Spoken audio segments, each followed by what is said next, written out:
Well, I had an incredible time out there doing what I love to do the most, metal detecting and finding America.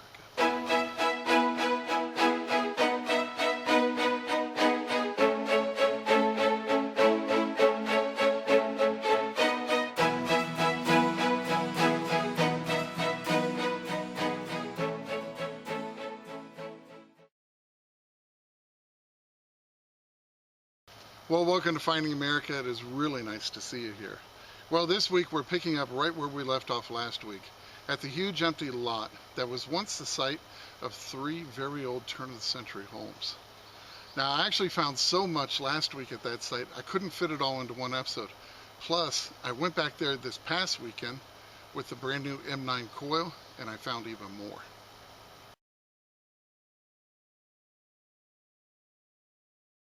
Well, one thing I can definitely tell you about this place, it's one very busy place that I'm metal detecting. With a major highway on one side, a railroad track on the other, and an airport not too far away, I have planes, trains, and automobiles moving around me and above me all the time. But I'm pretty oblivious to it. I'm just lost in the signals. And with all the great things that are coming out of the ground, I know one thing for sure. I am definitely on the right side of the tracks.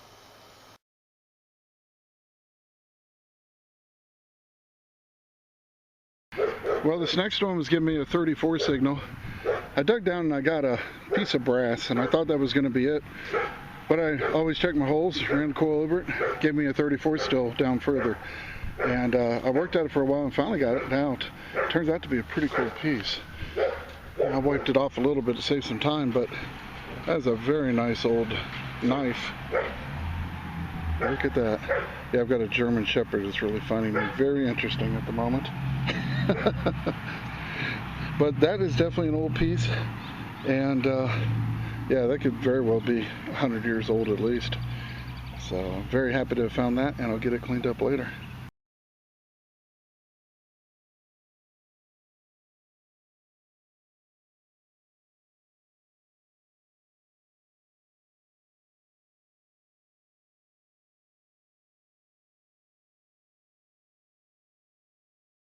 Well, I was getting a pretty nice 65 signal here.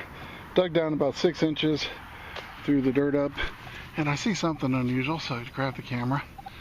And let me pull it out so we can figure out what this is. Well, not much on that side.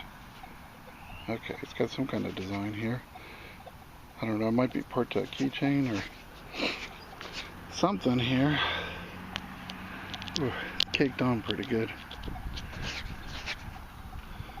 Not quite sure what that is. Let's see if I can get some water on it. Hit it with a soft brush and see if there's anything on this that's interesting. Well, I think it is some part to a keychain, but it's definitely up my alley. It's for a GTO. It says GTO on top. Very cool. I've had a couple GTOs in my day as well. And who doesn't love a Pontiac GTO? So that's pretty cool. I just wish it was in better condition, but I will definitely take it.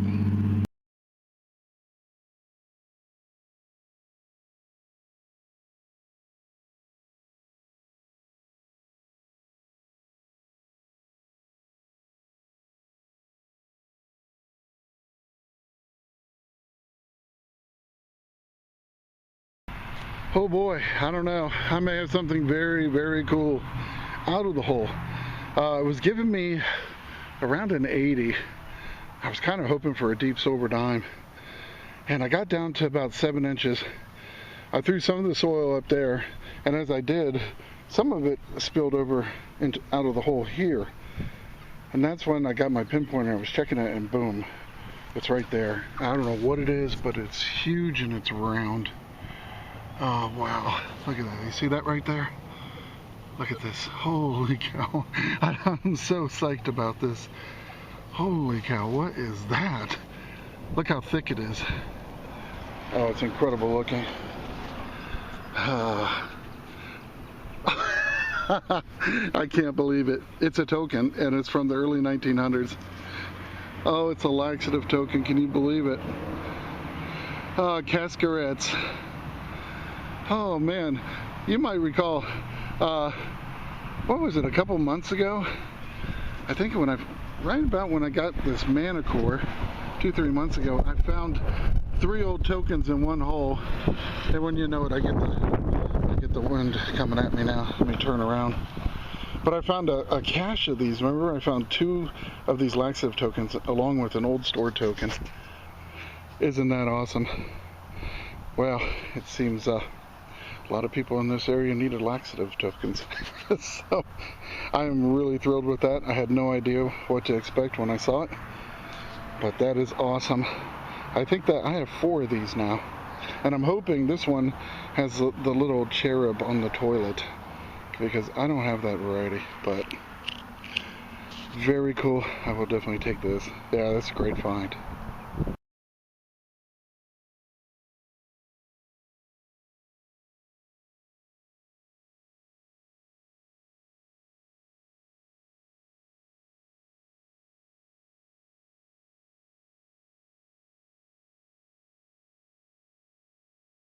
Well, I got a pretty good thing in the hole here. Cut the plug, and then pinpointer said it was in the sidewall, and I just pulled it out and I saw what it was, so I grabbed the camera. I think yeah, it's bell shaped. Looks like I have an old dog tag. So pretty cool. I don't know how old it's going to be. Definitely hard to make out. It was about 4 inches down. I think it's going to be up towards the top. Let me get it cleaned up, and I'll be right back. Well, not terribly old, 1991, but that's pretty cool. I don't have this style, and it's a Tennessee rabies vaccination tag. So, hey, I'll take that and put in my collection of dog tags.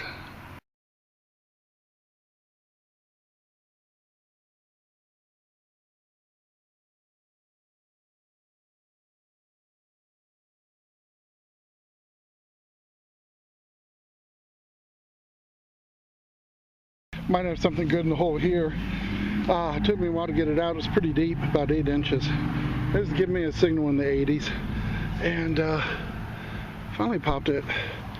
Yeah, that's what I was thinking it might be. A lid. I'm thinking, yeah, this is a Pond's face cream jar. Early 1900s. You can see the logo right there. So very cool. Nice old piece right there, and I'll get it cleaned up, get you a better look at it.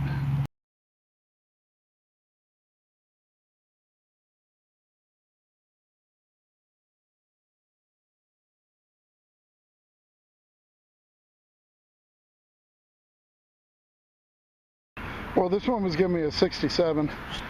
Dug down about 5 inches. I found a folded over cap or lid.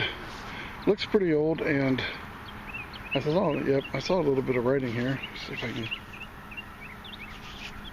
says the new. I don't know, let me see if I can get it straightened up and brushed off. It does look old. I'd like to see what it is. So I'll be right back. Well, there it is. Unfortunately, it's definitely seen better days. I can make out the new at the top, and I don't know what that is. It ends in LBY, maybe an F. Just can't make it out. It's just a little too far gone. Definitely old. Just wish I knew what it was.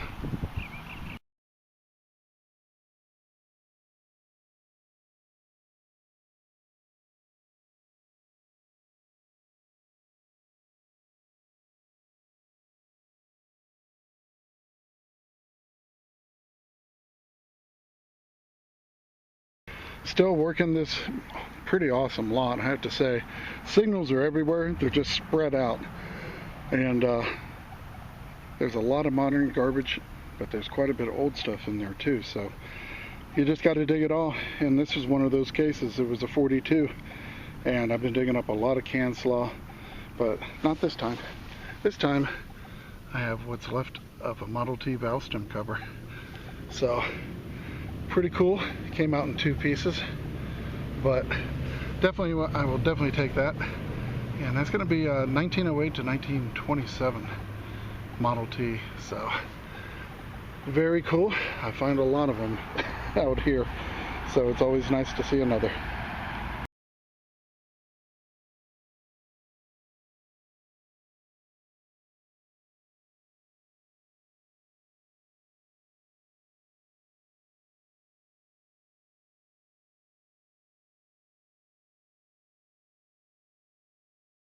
Well, we actually have 2 mysteries solved this week, thanks to all of you watching last week. You might remember this old piece that I found during last week's episode. Well, thankfully, Robert Sorgman and Jay Gordon were watching this episode, and they were quick to let me know what I'd found. They let me know what I'd found was actually part of an old lighter, but not just any old lighter, a wartime trench lighter.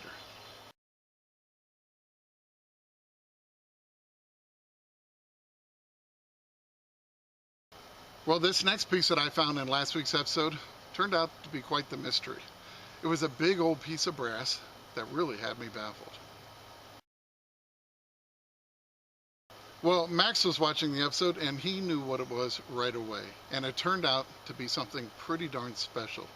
He let me know what I'd found was part of a very old brass steam whistle.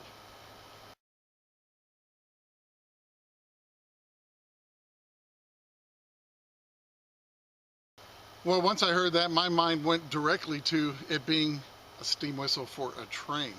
But it turned out to be a steam whistle for something even better, much better. It turned out to be an early 1900s brass steam whistle made especially for steam-powered automobiles. Yeah, those amazing cars from White's, Locomobile, and even the famous Stanley steamers.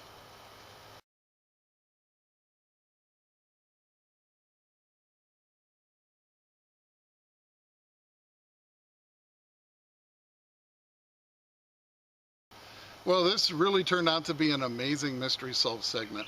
And I want to send a huge thank you to all of you out there who steamed full speed ahead in the comment section and helped make last week's mystery finds this week's Mystery Solved.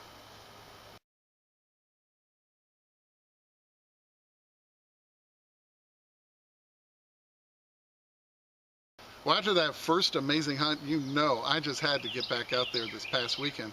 So I had made plans to do so, and it turned out the timing was perfect because I got a surprise package on my porch from Minelab, and it was a brand new M9 coil to try out on my Manticore. Well, I headed over there and started swinging right away, and boom, very first hole, an awesome find in it. I'll tell you, I definitely broke in that new coil quick.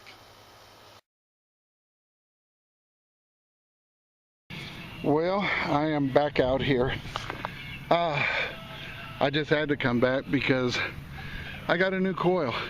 I got the M9, and if you hear some music in the background, it's a neighbor who thinks the whole neighborhood needs a concert right now. So, very loud music.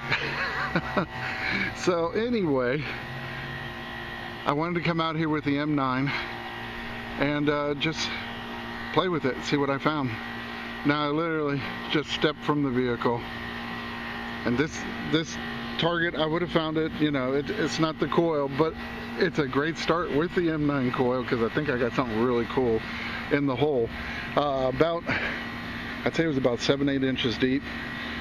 I threw some dirt up and I looked down the hole and I saw something flopping around as it slid, and I think I have something pretty cool.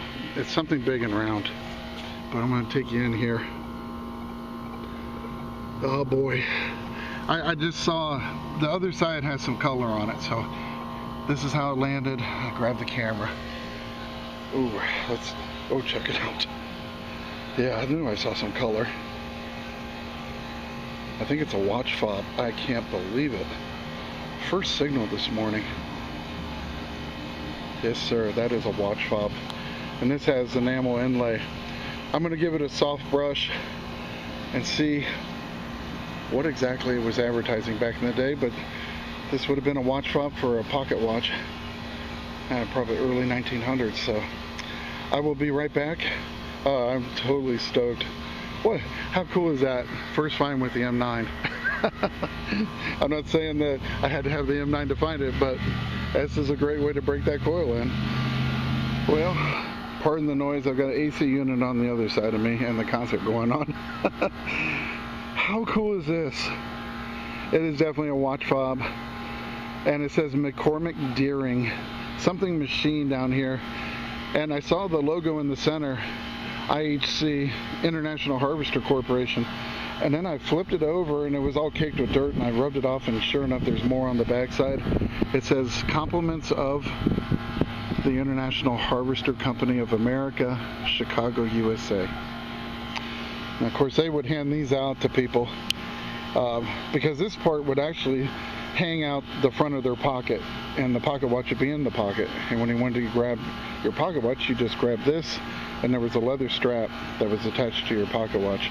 But when you weren't using your pocket watch, this was hanging out and giving free advertising for the International Harvester Corporation. So how awesome is that? That's definitely early 1900s. Absolutely love it. It's been a long time since I got a nice watch fob. One of my all-time favorite things to dig. And this one, in case you were wondering, rang up a 94 on the VDI. Oh, so thrilled with that, and that's a way to break in a new coil.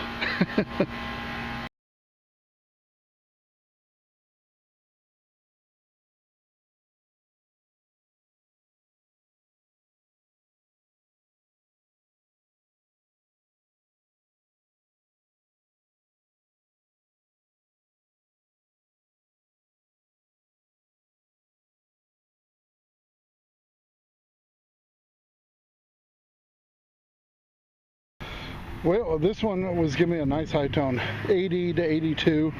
I pulled it out and said it was in the hole, at least my pinpointer did, and I pulled out a big rusty nail. I knew that wasn't it, so I ran the pinpointer over the plug, scraped away a little bit of dirt, and there it is right there. And I know what that is already. At least I'm pretty sure I do. Let's see. Yeah, this is the retaining nut to a Model T valve stem. So another Model T part kind of goes with that valve stem cap I found here the last time. And yeah, I will definitely take that.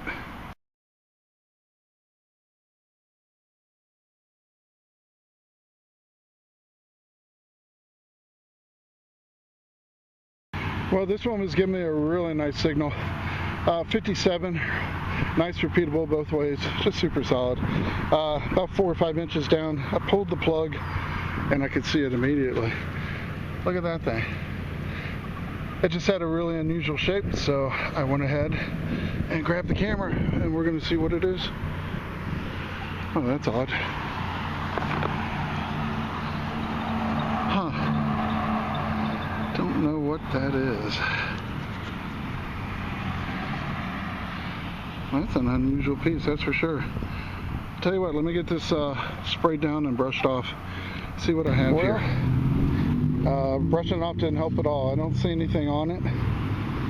Only thing I can think of is some type of a fastener, like the female portion, and something snapped into the center here. Maybe to like a tonneau cover on an old automobile. No idea, but it's definitely old and it's brass. I'll get it cleaned up a little bit better when I get home, but hey, it's old and pretty unusual.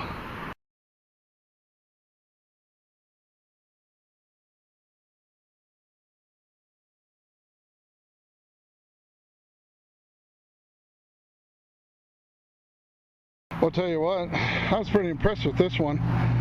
That M9 got some really nice depth on this, and it was, I'd say about 9 inches down. And it was just a nice repeatable signal. I could tell it was deep. A meter even said it was deep. But I finally got down to it. It's a toy car, but it was way on down there. So I'm pretty impressed with that. And I got a pretty darn cool toy car. Not sure just what it is yet. Looks like a Z car. Datsun, Nissan. Yeah, I'll have to get it cleaned up. That, yeah, it's definitely like a 280Z. Very cool. It's going to be 70s. I will definitely take that. And yeah, once again, definitely impressed with that performance there.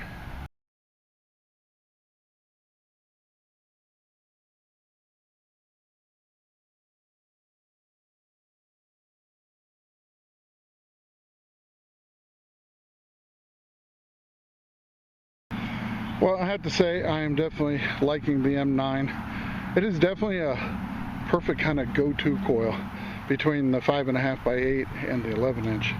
And it's getting great separation, plus you get a little bit more ground coverage.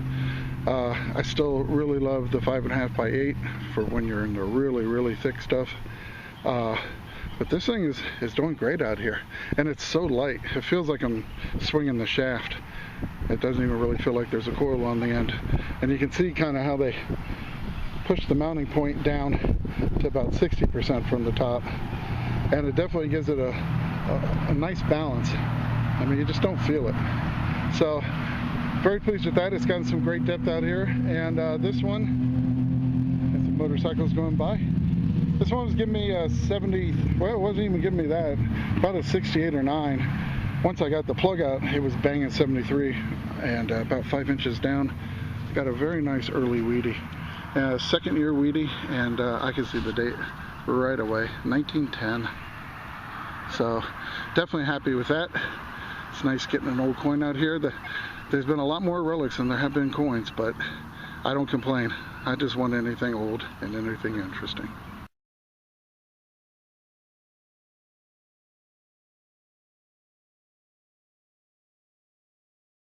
Well, this one was giving me mid-60s. Normally I wouldn't even film this unless it had some kind of a logo on it, but it's an old water tap or spigot. And the reason I show it to you is because the very first thing I found here was the handle to a faucet. And I remember that handle was old brass with white paint on it. And this is an old brass faucet with white paint on it. And I remember that handle was broken, and this is also broken. I bet you that might just match. So I found two pieces that went together on almost extreme opposites of the property. Must have been pushed along with the dozer back in the day. But I just had to show you that.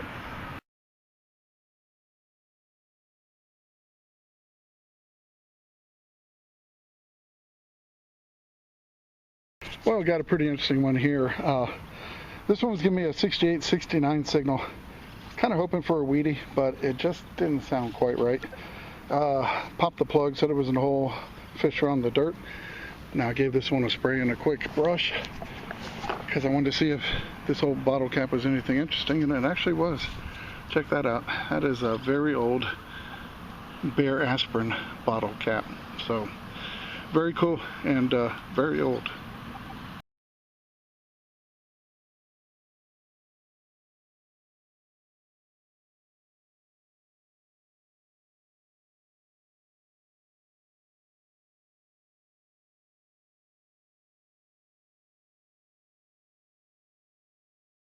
Well, this one was giving me a very solid 41, mainly because it seemed to be a larger target and it was only an inch or two down. So I cut a plug, said it was still in the hole, gave it a pop. Now, I brushed this off a little bit, but that's how I found it. And I don't know, it seems to be part of a watch. I think this is, yeah, you can see where the winder was up here, the knob. Yep, this was a very small pocket watch. Now this is often the type, usually they're a little bit smaller, but this is pretty much the size, but this is a size that a woman would have worn on the outside of her clothing. So they would pin them on. So very cool.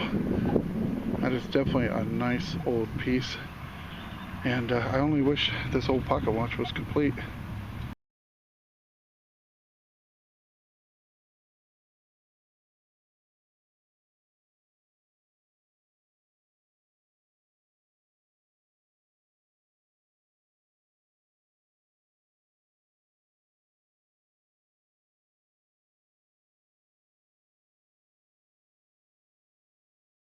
Well, as you can tell from last week's episode and this week's, I'm on a great permission with some very special finds in it. And I am definitely heading back there to do some more metal detecting.